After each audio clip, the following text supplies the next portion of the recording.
Welcome everybody to Retail Talk, a show where I introduce retail movers and shakers and thought leaders, and we talk about all sorts of things retail. Today, I have with me Laurie from Wonderlane, coming in from the UK. Laurie, do you want to tell me a little bit about yourself, introduce yourself and your company? Hi, Dimitri. Well, thank you for having me on, firstly. So my name's Laurie Freeman, and I'm one of the founding directors of Wonderlane. So Wonderlane is a retail applications provider, mainly based in the UK, and we're best known for transactional platforms, specifically EPOS or mobile POS and payments in the store. Right. Now, you're based in the UK. What about geography? Which markets do you serve and which markets do you have customer deployments in? Yeah, well, we started off in the UK, founded 10 years ago, but gradually we're sort of making our way across the globe. We have some major customers in the UK, tier 1, tier 2 retailers. But over the last 5 years, we've also gained quite a footprint in the Middle East. So we do a lot of work. Approximately 50% of our business is now either in the Middle East and more recently, 13 African countries as well. Got it. And you mentioned topics like EPOS and some enterprise customers. For viewers that are not familiar with this particular term, tell me about, is it point of sale? Is it point of sale for a particular vertical of retail? Which verticals do you serve? Okay, yeah, so it is the point of sale in the store mostly. So we are focused on the store, although we do online commerce as well. We're probably best known for grocery. So that's high volume, high value, fast moving goods. But we have also worked in fashion and what we call non-food. So that's like builders merchants and that kind of retail.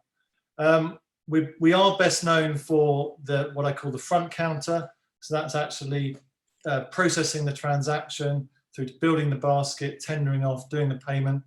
But we're also known for the back office applications. So that's the inventory, the ordering, the admin, and all of the shelf edge work as well. So printing the shelf edge labels and counting the stock and replenishment at the shelf edge. Very neat.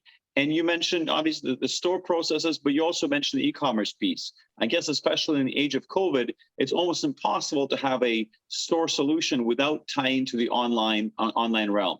Can you tell me a little bit about what you do in the buy online, pick up in store, or the omni-channel side of retail, especially even as it pertains to grocery, for instance? Yeah, exactly. So, over the years, we've obviously done many EPOS or point of sale installations in store. And most retailers, part of that project, have asked us to integrate to an e-commerce provider. So a few years back, it just made complete sense that we'd write our own web store or e-commerce portal ourselves. And that effectively takes away the integration point because, for exactly that reason, very few retailers just want a store system or just want an online system. They want what I call a POS engine that sits beneath both channels and glues together complex customer journeys now, which quite often start online, but then complete in the store, or start at home, as a browsing type purchase, and then complete in store. So, we aim to provide both ends, really. Very neat. And so the one thing that piqued my interest, especially in addition to all the work you've done with a UK team and a Middle East team, is your view on operating systems. So let's talk a little bit about the OS. So today, retailers are anxiously trying to predict the future of the various operating systems they'll see in retail, right? Will Microsoft, keep its dominance? Is there a place for that Linux thing that was popular a while ago? The new wave of Android is spilling over, set to swallow the desktop eventually. What's your view on retail operating systems? And tell me a little about the evolution of your solution as it pertains to different operating systems you use. Sure, yeah, absolutely.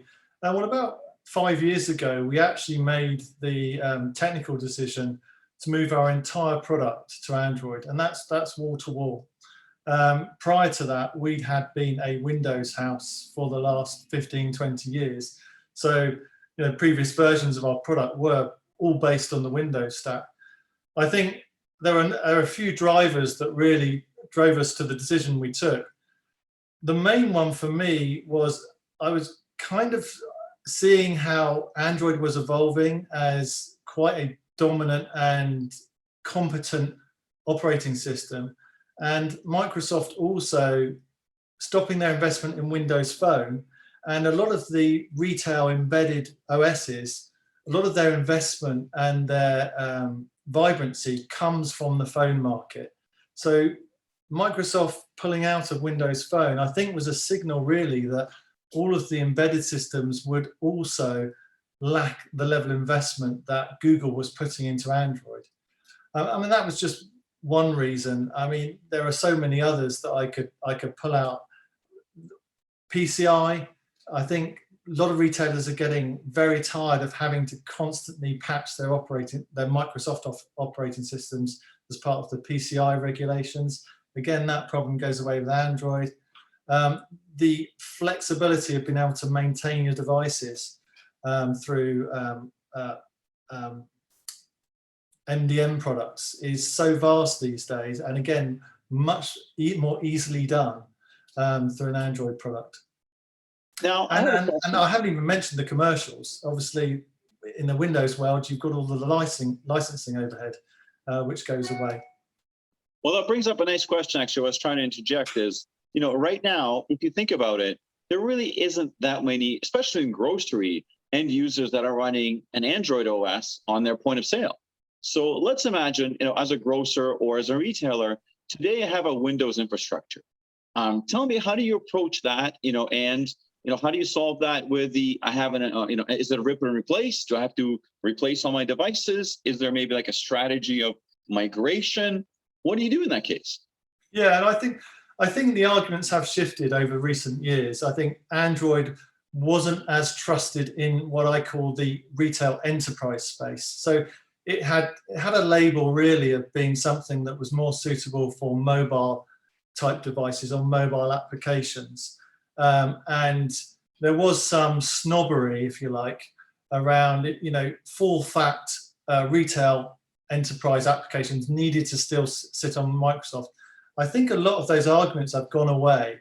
And with us being one of the, what I would say is one of the first POS applications fully built on Android, we're now sitting down with retailers that are welcoming the change because they know the technology is right and they know all of the good reasons for going Android are there.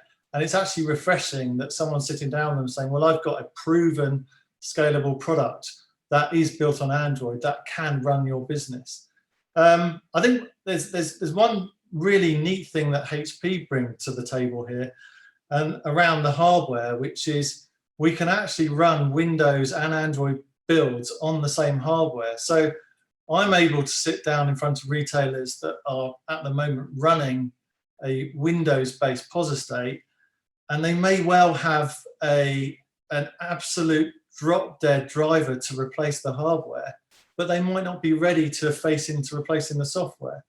And HP actually offer a great solution there for me because I can say, right, okay, well, move on to this HP platform and we'll just put back out your Windows build. And as a second phase of the project, we'll replace the software build with our Android POS system. And it breaks down the project, it makes it easier to land, it de-risks the whole transition from Windows to Android. And we've been quite successful with that with a couple of projects recently, actually. It's really neat to hear from a partner, from an independent software vendor, because from our side, of course, it takes a lot of R&D resources to support multiple OSs from Android to Windows to Linux on the same platform. And it's good to hear that kind of the affirmation of, we find in general, it's at the end of the day, it's more than just point of sale. There's other applications running in the store.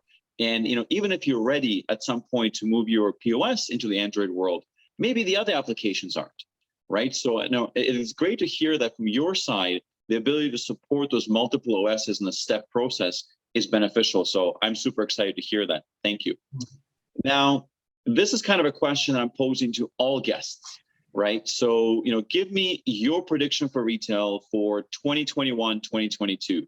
Can be general, related to your products, vertical, anything that you're seeing for the future of retail in the next 12 to 18 months. Well, I don't want to repeat myself and say it's all about the Android enterprise platform really taking a foothold, but I think it genuinely is. I think my call to action really is more around let's fight for the store. I think the store has really taken a bashing over the last 18 months, you know, particularly with the pandemic and a lot of activity happening online. But I think the store is still core to a lot of retailers, a lot of retail brands, and it needs to be seen as part of the overall retail enterprise. You know, it's not just about the store versus online. The store is part of your overall brand, whether it's, you know, a click and collect point or whether it's a place to return product you bought online. And you ultimately need a good, what I call a POS engine that supports customers being able to do those types of things. You know, whether it's ordering something online, pick it up in store, bring it back in store, something you've had delivered to home. And I can only see that being top of retailers' lists this year. Laurie, I love it. Thank you for your time. I love the fight for your store. I think it should be hashtag adopted by every retail federation worldwide. We'll have to give you credit for that. Thank you, everybody, for watching this segment. I hope you enjoyed it. And again, if you want to learn more about HP, head over on the web. Or if you want to learn more about Wonderlane, we'll post a link to the website below. Thank you very much. Have a great day. And Laurie, once again, thank you. My pleasure. Thank you.